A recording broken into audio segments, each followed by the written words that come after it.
Dans cette leçon, on va découvrir la différence entre les transitions et les animations. On va apprendre comment relier une image à une forme spécifique. Et enfin, on va comprendre la différence entre une transition et une animation. Alors, sans plus tarder, lancez PowerPoint et commençons le tutoriel. Pour notre exemple, je vais créer une nouvelle présentation. Pour cela, cliquez sur l'onglet Fichier, Nouveau, Nouvelle présentation. Je vais modifier la présentation de la diapositive sélectionnée en cliquant sur le bouton Disposition, puis sur Vide. Cliquez sur l'onglet Insertion pour insérer une image. Sélectionnez l'image que vous voulez, puis cliquez sur Insérer. Je vais réduire la taille de cette image en cliquant avec le bouton gauche de la souris dans le coin inférieur droit de l'image, puis en glissant vers le coin opposé. Positionnez cette image en haut à gauche de la zone de travail. Maintenant, pour appliquer la transition, il faut mémoriser ces trois étapes. La première étape est de dupliquer cette diapositive. Pour cela, utilisez le raccourci clavier CTRL-D. La deuxième étape est de déplacer cette image. Je vais la déplacer en bas à droite de la zone de travail.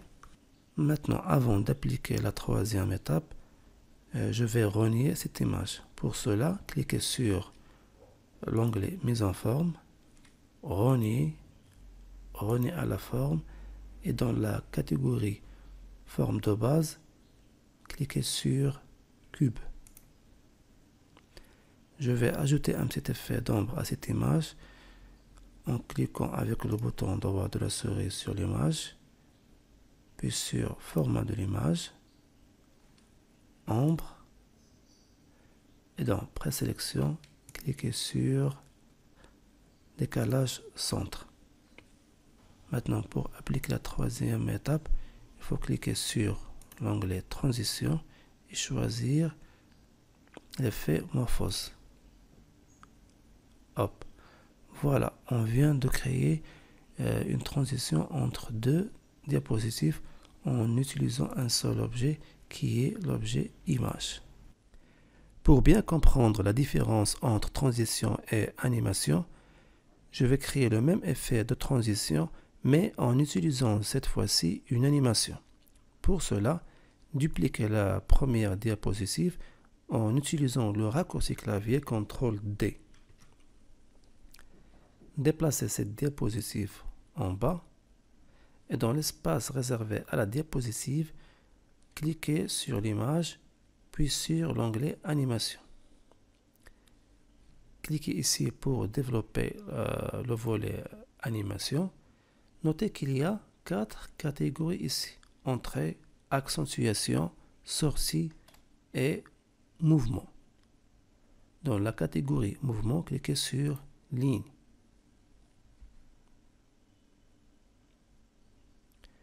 Déplacez votre curseur sur ce petit cercle au contour rouge jusqu'à ce qu'il se transforme en flèche diagonale à deux têtes, puis cliquez glisser l'image en appuyant sur le bouton gauche de la souris en bas à droite de l'écran. Maintenant, avant de tester l'animation, je vais renier cette image.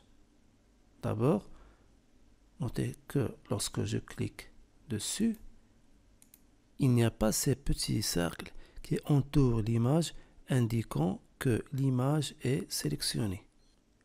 Notez aussi qu'il n'y a pas l'onglet Mise en forme qui se trouve ici. Pour pouvoir afficher l'onglet Mise en forme et sélectionner l'image, cliquez sur la première image.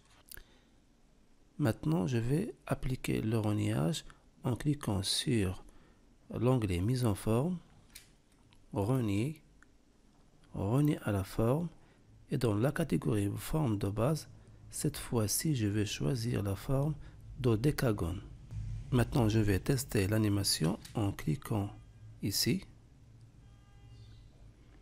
Voilà, comme vous voyez, on a créé une animation en utilisant une seule diapositive et un seul objet qui est l'objet image. Pour conclure, une transition s'applique à la totalité de la diapositive. Rappelez-vous qu'on a affecté la transition morphose à cette diapositive. Par contre, une animation s'applique aux objets qui se trouvent dans la diapositive, des objets comme images, texte, symboles, etc. Avant de finir cette leçon, on va voir les avantages que représentent les animations par rapport aux transitions. La première des choses à constater, c'est qu'il est possible de dupliquer cette animation, chose que vous ne pouvez pas faire dans une transition. Alors, pour dupliquer cette animation, utilisez le raccourci clavier CTRL-D ou appuyez sur la touche CTRL dans votre clavier. Remarquez que le symbole plus s'ajoute à droite du curseur. Cliquez glisser l'image qui contient l'animation en bas en appuyant avec le bouton gauche de la souris, puis relâchez. Maintenant, je vais réduire la zone de travail pour déplacer l'animation. Je vais déplacer la première image ici, puis l'autre qui contient l'animation en cliquant vers le haut.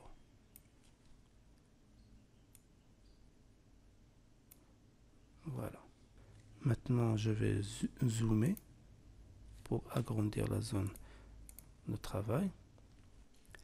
Avant de tester l'animation, je vais l'inverser et créer un effet de rebondissement ici dans la deuxième image créée par l'animation. Pour cela, fermez le volet format de l'image et affichez le volet animation. Dans le volet animation, cliquez avec le bouton droit de la souris sur la deuxième animation, puis sur Options de l'effet.